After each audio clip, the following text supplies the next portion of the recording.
Olá, pessoal. Na continuação do nosso curso, nessa aula, nós vamos estar abordando, mais conteúdo relacionado à nova versão do HTML, que é a versão 5. Antes de entrar no conteúdo da aula, propriamente dito, eu vou falar um pouco sobre o HTML5. A cada aula, eu sempre venho trazendo uma nova informação, né?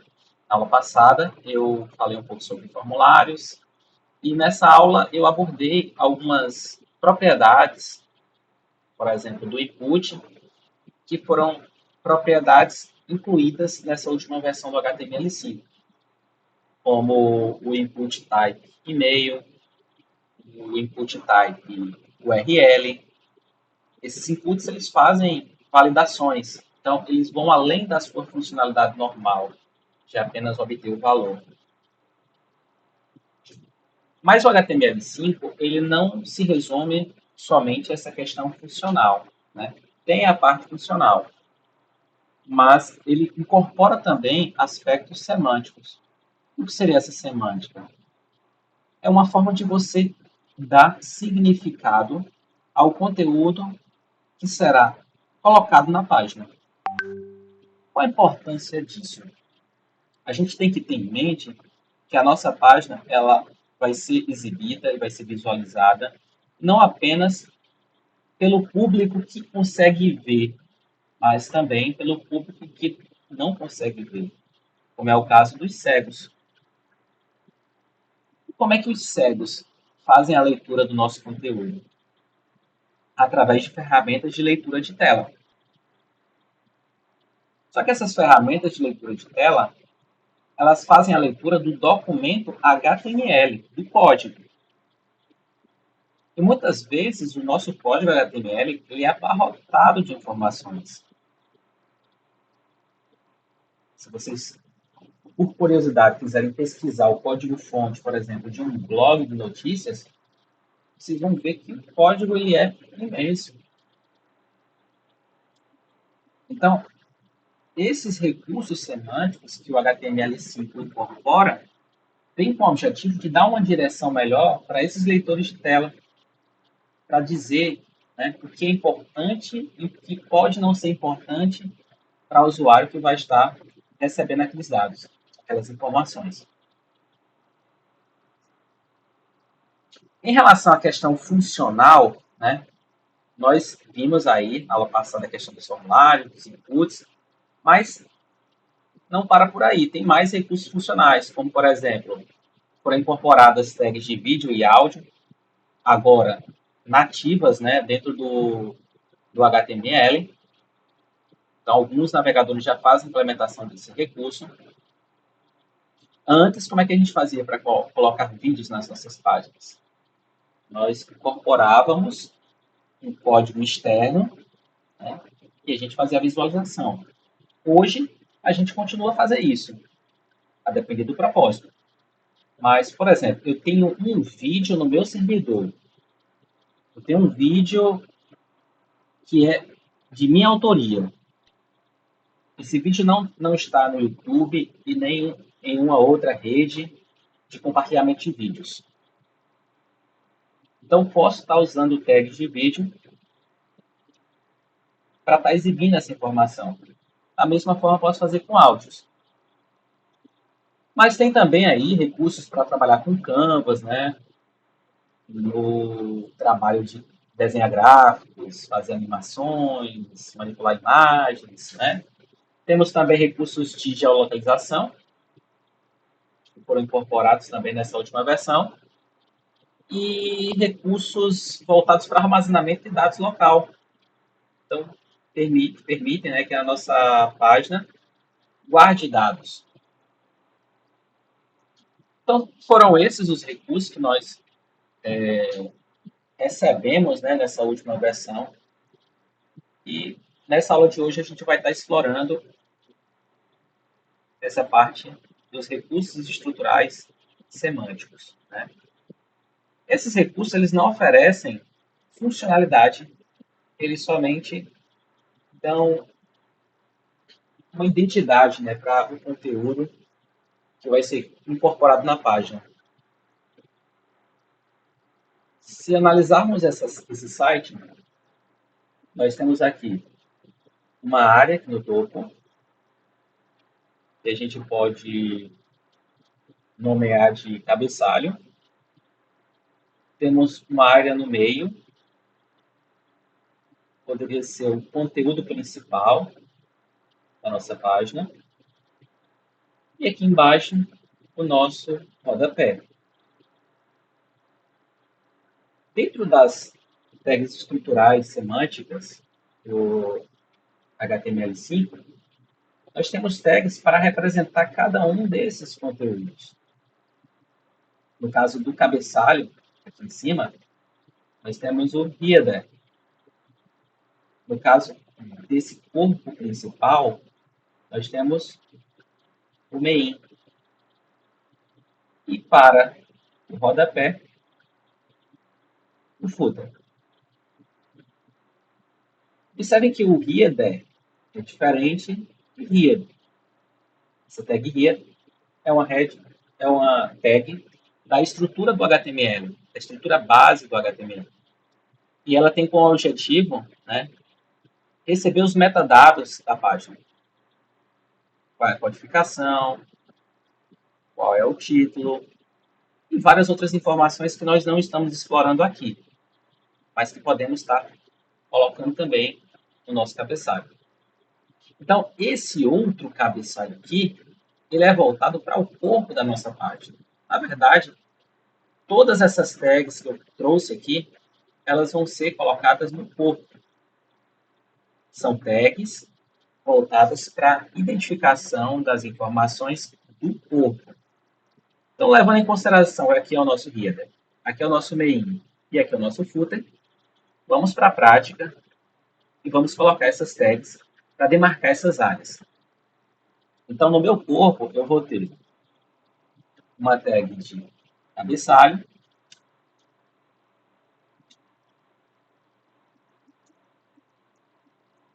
vou ter também uma tag de conteúdo principal, denominada main, e vou ter também o meu rodapé, né, que é o footer.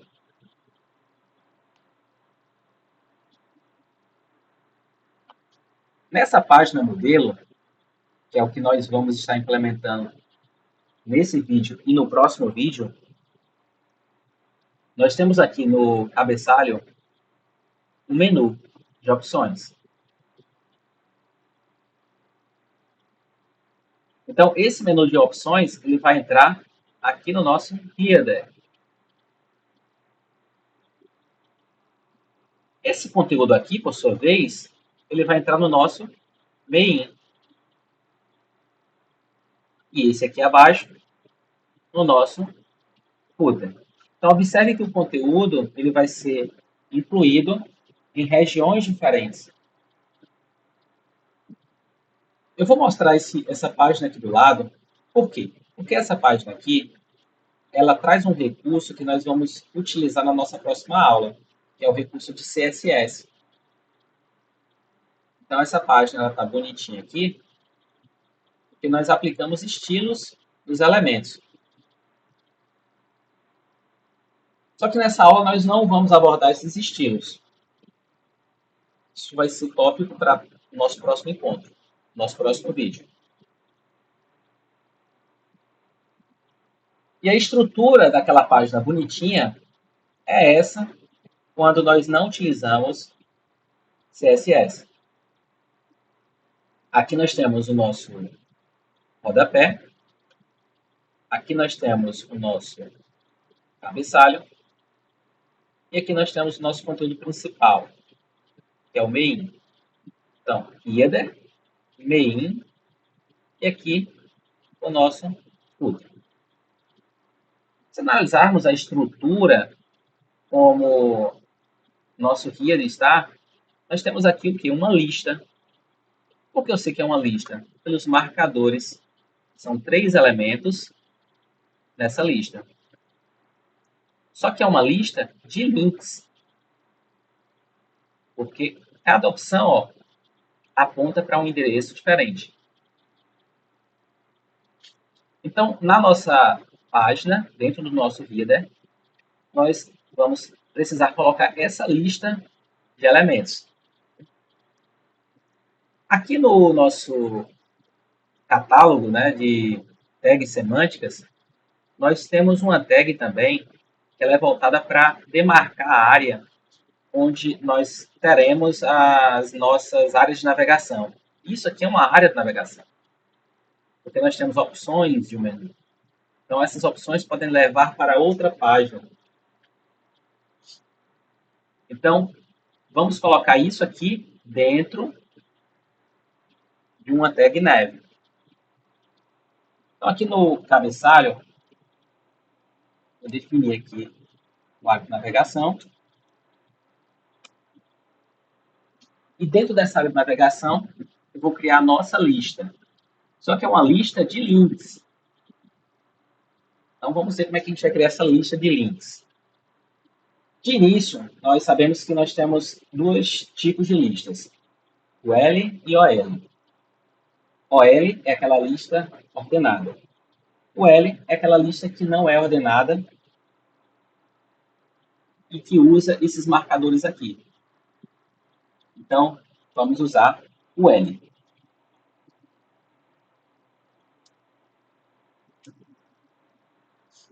Essa lista tem 3 itens. Então, os itens são os LIs.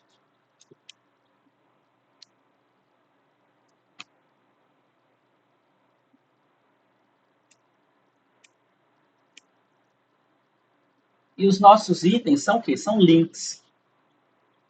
Para criarmos links, nós vimos nas nossas últimas aulas, né, que nós fazemos uso da tag A. Aqui no Sublime, eu tenho um recurso bem interessante que facilita na hora de codificar. Eu digito o nome da tag, no caso a tag de link A, aperto ponto espaço, e aqui eu vou selecionar a tag A. E ele já cria para mim a estrutura pronta. Tá? Já com a propriedade que faz o apontamento, que é o href. Então, para cada item, eu vou criar um link. Nós teremos um link aqui também e aqui. Esses links eu vou deixar todos eles quebrados. Porque nós não temos ainda uma página de apontamento. E o nome do link eu vou colocar aqui no meio. Página inicial. Essa próxima página sobre. E a última, juntar. Então, aqui, o meu arquivo já está salvo, né? index4.html. Eu vou abrir esse arquivo para a gente ir acompanhando.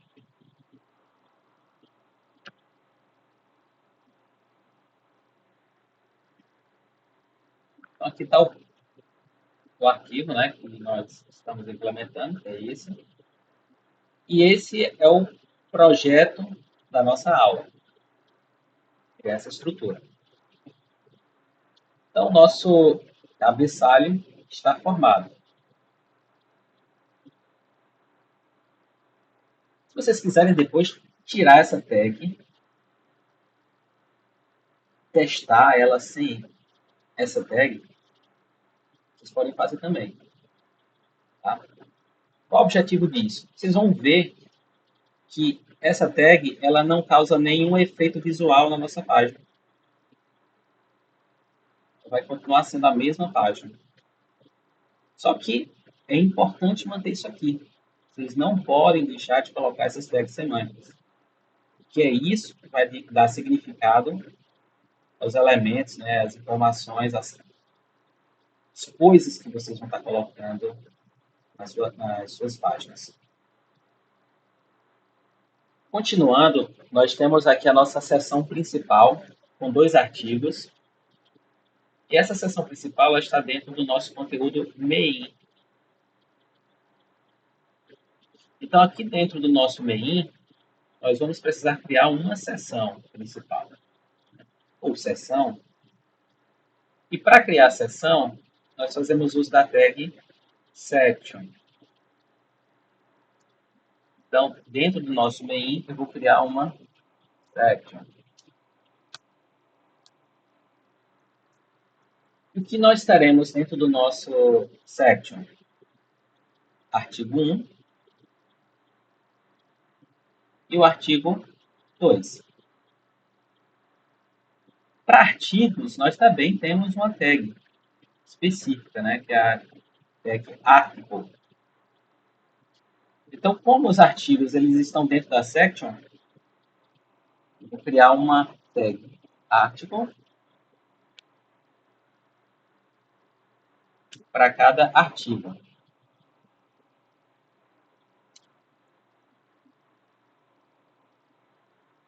Ok. Antes dos artigos, nós temos um título, seção principal. Esse título ele está com um destaque, né? Provavelmente o que está sendo usado aqui é um H1, pelo seu tamanho. Então, precisamos colocar também essa informação dentro da nossa section.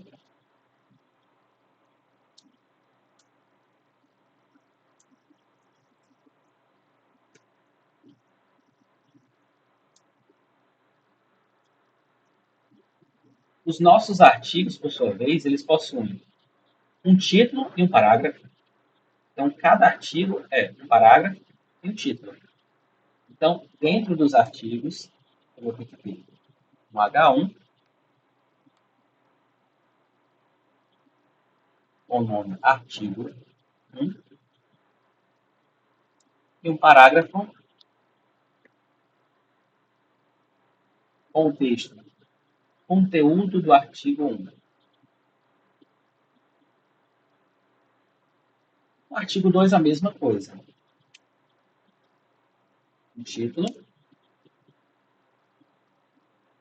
artigo 2, e um parágrafo com o texto conteúdo do artigo 2.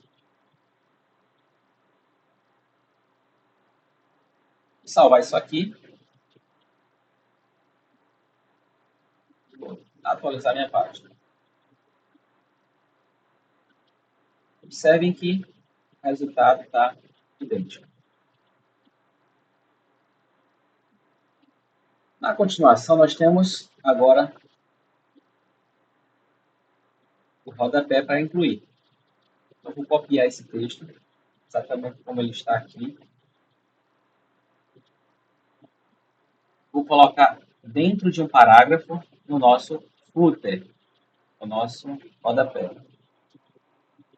A informação fica organizada aqui dentro.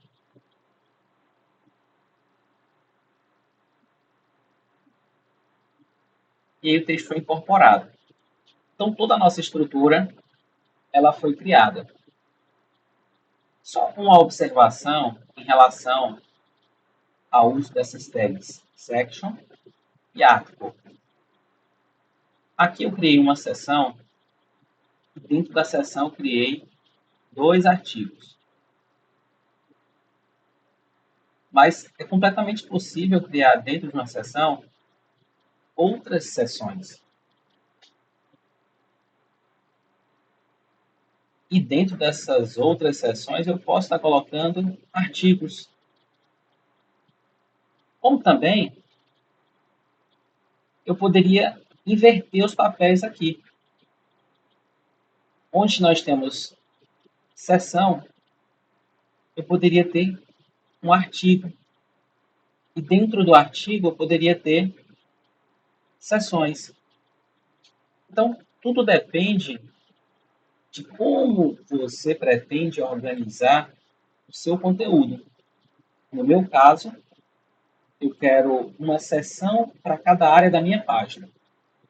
Um exemplo, eu quero ter uma seção de artigos, quero ter uma seção de imagens, uma seção de vídeos. Então, para mim, a organização hierárquica se dá melhor dessa forma. Ok? Então, cumpriu aí o nosso propósito inicial, né? Construir a estrutura da nossa página. E no nosso próximo vídeo vamos estar abordando a parte de estilização para que a gente tenha esse resultado aqui. Então é isso, pessoal. Até a próxima aula.